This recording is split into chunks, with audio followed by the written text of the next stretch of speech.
Now that the Samsung Galaxy Note 8 has launched, a lot of you have been asking me, which is better? Which should I choose? Should I go with the Note 8 or should I go with the Galaxy S8 or S8 Plus instead? In this video, I aim to answer that very question. On which device should you buy? What's going on, Tech Squad? Andrew Edwards here, editor-in-chief of GearLife.com. If this is your first time here, this channel is all about tech, gadgets, and gaming. So if you're into that kind of stuff, feel free to hit the subscribe button down below with the bell notification icon so you don't miss any future videos. Now, like I said, we're talking about the differences. Samsung Galaxy Note 8 versus Samsung Galaxy S8 and S8 Plus. So let's cut straight to the chase. From the front, both the S8 and Note 8 look very, very similar. You get the same Infinity AMOLED display, the same Quad HD Plus resolution, and the 18.5:9 aspect ratio.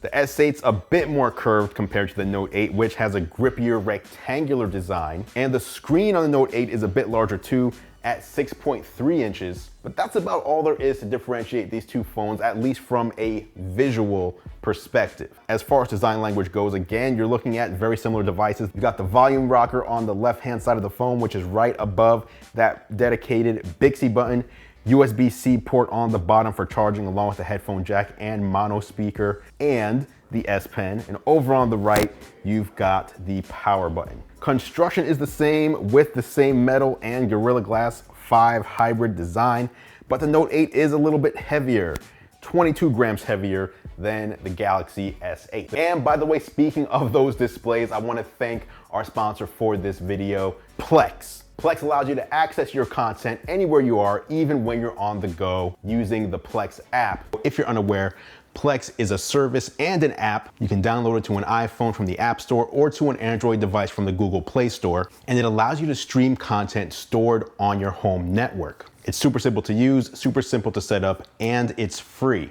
There is a paid version called the Plex Pass, and that gives you early access to new Plex features, lets you watch content offline, gives you mobile sync, cloud sync, and camera upload, and so much more. So be sure to check out Plex. I'll leave links down in the description below to the free download of Plex as well as the Plex Pass. The major differences though are when you take a look behind the curtain and see what's on the inside of these devices that is powering them. Unfortunately, the fingerprint sensor stays in the awkward position, at least awkward for me and quite a few other people, may not be awkward for you.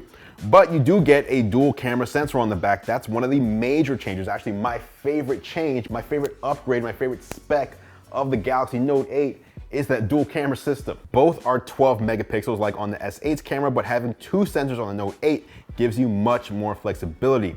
The wide angle lens and telephoto lens work together for some really nice pictures. As you can see here, the pictures allow you to do something called live focus, which lets you blur out the background of your image and separate it from your subject. And you can actually control the amount of blur in the background even after the photo's been taken. This is something that the Galaxy S8 just can't do. It's not capable of doing this because it only has one camera. And aside from that live focus mode, it also just can't do telephoto photography because it doesn't have a telephoto lens. More importantly, both sensors come with optical image stabilization or OIS on the Note 8 as opposed to a single sensor on the S8, which also does have optical image stabilization, but the Note 8 definitely takes the advantage in video and low light photography thanks to those two cameras. I think the camera is actually one of the biggest reasons someone would consider picking up the Galaxy Note 8 over the S8 or S8 Plus. But if you need another reason, look no further than the S Pen. The S Pen is useful for a lot of things like live messaging, where you can write out messages to people or even write on top of photography or screenshots and send those. But it also does things like live currency exchange rates, where you can just highlight a price in another language and it'll automatically convert that into your preferred currency. It also does that for language. You can just highlight, let's just say, a paragraph of text in another language and it'll automatically translate that for you right on the screen. When you use the S Pen on the Note 8 screen, it's a treat thanks to that larger screen real estate. At the end of the day though, both the S8 and the Note 8 run the Samsung Experience launcher and pack almost the same internals, that being the Snapdragon 835 on both, although the Note 8 does include 2 gigabytes of extra RAM above what you'll see on the S8 and S8 Plus. S8 and S8 Plus have 4 gigabytes, the Note 8 has 6 gigabytes. However, that actually would not be a reason for me to consider the Note 8 over the S8 and S8 Plus, because that 6 gigabytes of RAM is really only gonna help you in some very specific circumstances. Just day-to-day stuff, swiping around, home menus and all that, you're not gonna see an improvement there. The Note 8 does come with a new app pairing feature to simultaneously open 2 apps in multi-window mode and a richer Bixby experience, but both of those features I think could eventually make it to the S8 and S8 Plus through a software update. The app pairing simply allows you to pair 2 apps into one icon, so when you tap that one icon, both apps open in multitasking mode. So for example, you may be driving to work and you like having your music app open, but also like having your Maps app open. You can create an icon that when you tap it, both music and Maps open at the same time, ready to go. But I don't see much of a reason why the S8 Plus or S8 couldn't do that. Maybe the S8 couldn't because it would be too cramped, but certainly the S8 Plus would have no problem with that feature. And the rest of the phones stay the same. IP68 certification for both devices. You got the face and iris unlock on the front 8 megapixel camera. As far as storage options are concerned, the S8 was available in 64 gigabytes and 128 variants, while the Note 8 adds a larger 256 gigabyte option into the mix. But that being said, here in the United States of America, we only have the 64 gigabyte option on all 3 devices anyway. But you're not limited there because all 3 devices do offer the micro SD card expansion. But there you have it, guys. Ultimately, the choice boils down to personal preference and quite literally, if you can afford it. The S8 in the US is selling for around $600 unlocked, whereas the Note 8 is selling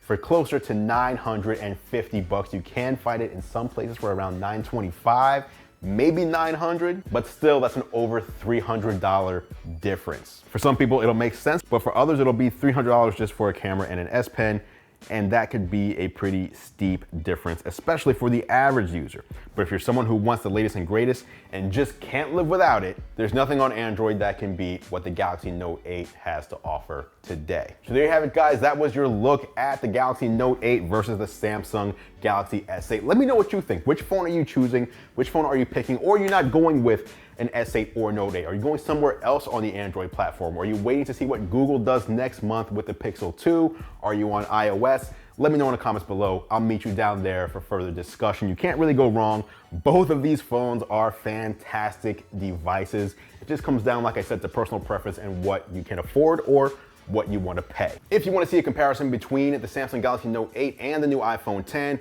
go ahead and drop a like on this video and a comment below letting me know. And if enough people show interest, I'll make that happen as well. If you enjoyed this one, please do drop a like on this video. Hit the like button as hard as you can. And if you haven't done it yet, you can subscribe for free to the channel simply by clicking or tapping on my face when it appears here at the bottom of the screen. Until next time, as always, guys, I appreciate your support. Thank you so much for watching. I'm Andrew Edwards, and I'll catch you in the next video.